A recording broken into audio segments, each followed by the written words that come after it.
hubungan antara Syekh Muhammad bin Abdul Wahab dengan Kiai Haji Ahmad Dahlan itu sama-sama gerakan anti TBC. Kalau dihubungkan dengan Ibnu Taimiyah juga sebenarnya erat ini.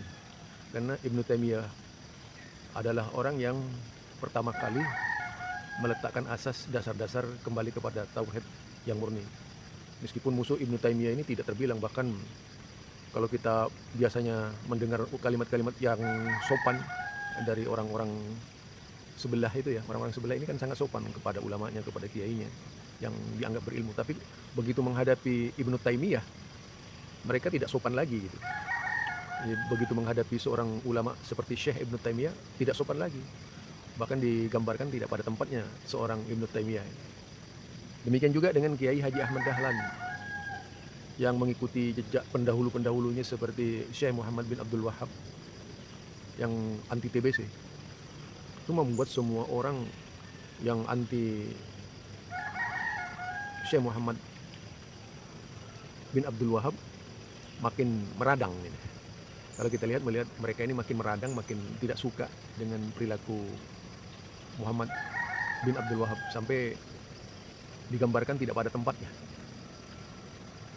Kalau kita lihat Kiai Haji Ahmad Dahlan itu menggagas sejak tahun 1912, menggagas gerakan dakwah anti TBC. Kalau sekarang dirubah menjadi gerakan amar ma'ruf nahi mungkar, kalau dulu itu anti TBC. Tahayul bid'ah khurafat. Kalau sekarang kan dirubah Muhammadiyah menjadi gerakan amar ma'ruf nahi mungkar, itu lebih luas cakupannya gitu. Nah, sama halnya dengan yang dilakukan oleh Muhammad bin Abdul Wahab di Mekah. Yang paling utama di dalam dakwah Muhammad bin Abdul Wahab itu adalah membersihkan kota Mekah dan kota Madinah dari kemusyrikan-kemusyrikan yang terjadi pada waktu itu, yang dilakukan oleh tokoh-tokoh umat dan tidak terjadi sebelumnya. Dakwah kepada tauhid itu sudah jelas bereaksi ya, beratus-ratus tahun setelah Nabi Muhammad, setelah para sahabat, para tabi'in meninggal, itu sudah tidak ada lagi dakwah tauhid di Mekah itu. Yang banyak Mekah dan Madinah ini adalah paham-paham, termasuk paham kuburiyun gitu. Membangun kuburan di mana-mana terjadi. Pelayanan terhadap kuburan tidak bisa dibendung. Bersaing mencari kuburan keramat, membangun kuburan keramat itu menjadi tradisi yang sangat luar biasa pada waktu itu di wilayah Mekah dan Madinah. Kuburan-kuburan itu ditinggikan, tidak sunnah lagi gitu kan. Ini yang kuburan sampai sekarang mewarisi kuburan tinggi-tinggi ini kan Indonesia paling marah gitu. Padahal kalau kita melihat kuburan Rasulullah, ya kuburan Rasulullah itu kuburannya hanya sejengkal yang sebenarnya itu. Kuburan para sahabat awalnya itu hanya sejengkal dari tanah. Nah, tetapi kemudian ada usaha untuk membangun kuburan lebih megah dari masjid. Ini terjadi di mana-mana pada waktu itu, di kota Mekah, di kota Madinah. Nah, yang dihadapi oleh Kiai Haji Ahmad Dahlan itu sama juga yang dihadapi oleh Kiai Haji Ahmad Dahlan, yaitu usaha untuk membersihkan Indonesia yang pada waktu itu masih belum bernama Indonesia ya. Kan 1912 belum merdeka, masih Belanda itu. Inggris masuknya itu kan akhir ya, menjelang kemerdekaan. 45 sebelum 45 itu, sebelum kemerdekaan. Itu Inggris masuk. Jadi usaha yang matang dilakukan oleh gerakan penyubur bid'ah, penyubur tahayul, gerakan menyuburkan tahayul bid'ah khurafat ini di Indonesia sangat luar biasa. Kesaktian luar biasa, ilmu-ilmu kebal itu luar biasa di Indonesia ini. Dilakukan dengan sistematis oleh ulama-ulama tradisional dulu itu. Tidak sedikit padepokan-padepokan ilmu kebal di Indonesia. Tidak sedikit padepokan ya padepokan ilmu-ilmu yang bisa mendatangkan jin gitu. Ilmu-ilmu yang bisa berkomunikasi dengan jin, setan dan sebagainya. Kalau sekarang kan sisa-sisanya namanya pemburu hantu gitu. Kemudian ilmu-ilmu yang mengajarkan kepercayaan, keyakinan biasa, keyakinan animisme, dinamisme, yaitu percaya kepada batu keramat, pohon keramat itu, kemudian percaya kepada simpang jalan, itu di Indonesia penyakitnya luar biasa. Sisa-sisa agama sebelumnya yang melekat dalam Islam, menyatu dalam Islam, itu terjadi di seluruh Nusantara itu, tidak hanya di Pulau Jawa. Setiap daerah punya keyakinan-keyakinan yang merusak akidah Islam itu. Aduh, kalau di Madura itu ada Nyatar itu, di daerah Nyatar ya. Penggabungan antara Islam dan Hindu. Jadi di Pulau Jawa apalagi banyak itu. Belum lagi produk-produk bid'ah, tahayul, khurafat yang datang dari luar negeri, made in luar negeri, itu yang dari Yaman, itu, dari Hadramaut, dan dari berbagai wilayah daerah di wilayah Timur Tengah ya, itu bid'ah-bid'ah juga dibawa ke Indonesia. Bid'ah sufiah, torikoh-torikoh itu datang ke Indonesia. Jadi yang sampai ke Indonesia ini jelas adalah sebuah keyakinan agama yang sudah compang-camping, gitu, kanan kiri penuh dengan bid'ah.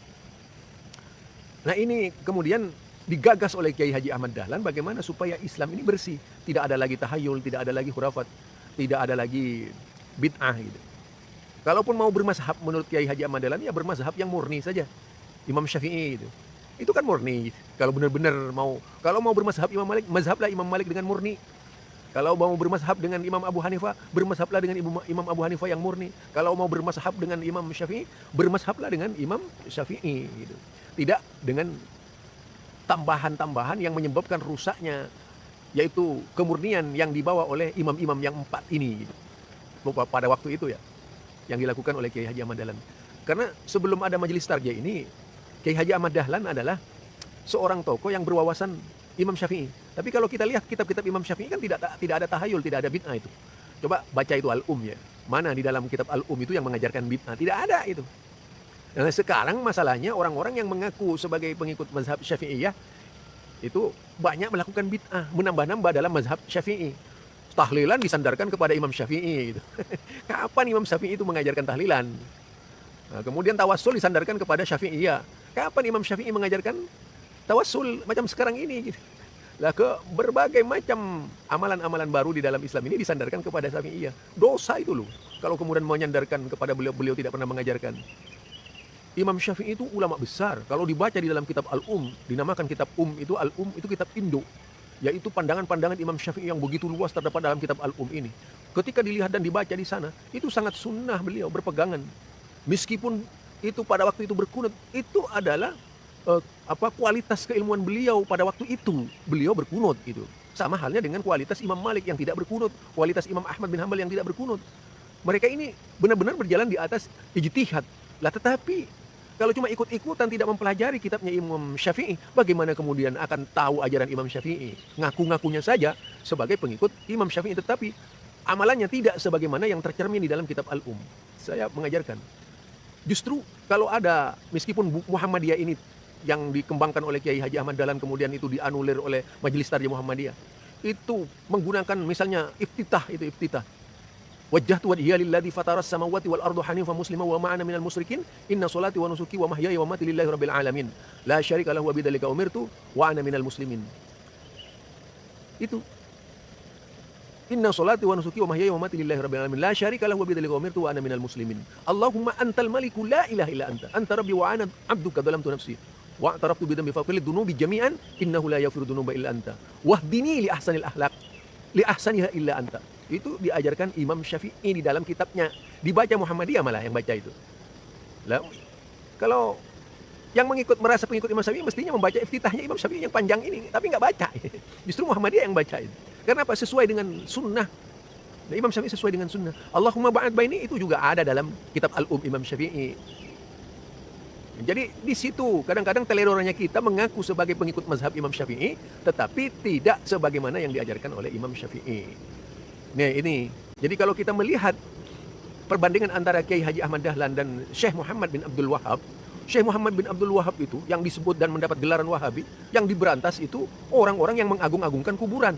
Bukan tidak senang dengan orang ziarah. Ziarah itu sunnah Nabi. Kalau dibaca di dalam kitab namanya yaitu kitab Tauhid yang ditulis oleh Syekh Muhammad bin Abdul Wahab, yang namanya ziarah itu sunnah. Nah, yang namanya ziarah itu sunnah. Menjadi tidak sunnah kalau ziarah itu dibumbui dengan bid'ah-bid'ah. Nah sekarang ziarah itu seperti apa sih bentuknya gitu, di zaman Nabi ya? Kalau di zaman Nabi kalau kita melihat ziarah itu kan artinya mengunjungi kuburan, merenungkan kematian yang terjadi di sana, mengucapkan assalamualaikum ya ahlal kubur ya ahlad diyar wa inna insyaallah lahikun. Kan begitu kan caranya kita ziarah. Tidaklah kemudian duduk di atas kuburan, di dekat kuburan, dikelilingi beberapa orang, membaca Yasin fadilah, ditambah lagi dengan tahlilan di kuburan, dipimpin seorang imam. Itu bukan ziarah namanya itu. Kita belum pernah melihat Nabi memimpin ziarah, duduk di kuburan, membaca Yasin, fadilah. Kita belum pernah membaca riwayat hadis Nabi, duduk di kuburan, yaitu kemudian memimpin tahlilan, sebagaimana yang terjadi sekarang-sekarang ini. Atau kemudian ketika ada orang meninggal, memimpin orang yang meninggal itu, memimpin yaitu sesudah sholat jenazah, terus ke kuburan, di kuburan dia bertahlil, seperti yang dilakukan oleh kita-kita sekarang itu kebanyakan ini. Nggak pernah diajarkan. Coba lihat riwayatnya yang mana itu Nabi pernah memimpin sebuah tahlilan, yang memimpin sebuah tahlilan di kuburan, meminta yaitu kepada Allah, menghadiahkan pahala bacaannya itu kepada orang-orang yang meninggal. Nabi itu ke kuburan, kewajiban jenazah ini yang pertama adalah yaitu memandikan. Nah, sudah dirubah sedikit. Biasanya itu dimulai dari tempat-tempat wudhu, kemudian justru jenazah diwudui supaya sholat. Padahal kalau kita lihat hadisnya, memandikan jenazah dari tempat-tempat wudhu, kemudian dirubah menjadi yaitu mewudui, mengambilkan wudhu orang yang meninggal. Nah, itu lagi. Kemudian sesudah itu mengkafani. Kemudian sesudah itu mensolatkan. Sudah dikuburkan, selesai urusannya. Hanya mendoakan, selesai. Ini enggak, kadang-kadang di kuburan masih bertahlil lagi. Baca, menghadiahkan pahala kepada orang yang mati. Ini yang tidak disukai oleh Kiai Haji Ahmad Dahlan gitu. Cara-cara seperti ini yang disebut bid'ah. Nah, memimpin inilah yang tentunya tidak dibolehkan di dalam agama, menjauhkan umat Islam dari cara menguburkan jenazah yang sunnah. Nah, ini kadang-kadang ya ada sebuah kampung, kalau kemudian saya yang ingin menyelesaikan sholat jenazah itu, apa yang terjadi? Oh, jangan diberikan kepada Ustadz Zul itu. Kenapa? Oh, jangan, itu Ustadz Zul itu sholat jenazahnya beda dengan kita. Nggak ada tahlilannya, nggak ada doanya, langsung aja sudah sholat itu diangkat jenazahnya. Lah maunya, jadi kalau kita itu kan kebiasaan ya, orang-orang biasa melaksanakan sholat jenazah, sesudah sholat jenazah masih membaca berbagai macam bacaan, lalu berbaca doa dan sebagainya. Itu jelas belum ada sunnahnya dari Nabi itu yang begituan. Ya sesudah sholat jenazah diangkatlah jenazahnya gitu. Nah, kemudian sudah berangkat sampai di kuburan, ya sudah dikuburkan. Nah, karena kita tidak mengadankan, ada itu, wah itu bahaya itu Ustadz tuh. Nah, kita dilarang adan. Padahal ini dilakukan oleh ulama yang mana mengajarkan adan di kuburan. Emangnya ada sholat duhur di kuburan tuh. Nah, ini kadang-kadang sesuatu yang tidak sunnah dilakukan oleh orang-orang Islam, menjauhkan kita dari sunnah Rasulullah Sallallahu Alaihi Wasallam. Jadi banyak permasalahan itu. Terus sampai kepada duduk sesudah dikubur, mereka itu masih bertahlil. Bertahlil, membaca kiriman Al-Fatihah kepada Nabi, kiriman kepada Al-Fatihah kepada arwah-arwah nenek moyang, kemudian baru kepada yang meninggal. Karena saya dulu juga pernah seperti itu, latar belakangnya itu. Di Madura ya, siapa nggak kenal Madura ya. Jadi kalau sudah tidak mengenal kebenaran, ya terangsang untuk melaksanakan perbuatan semacam itu.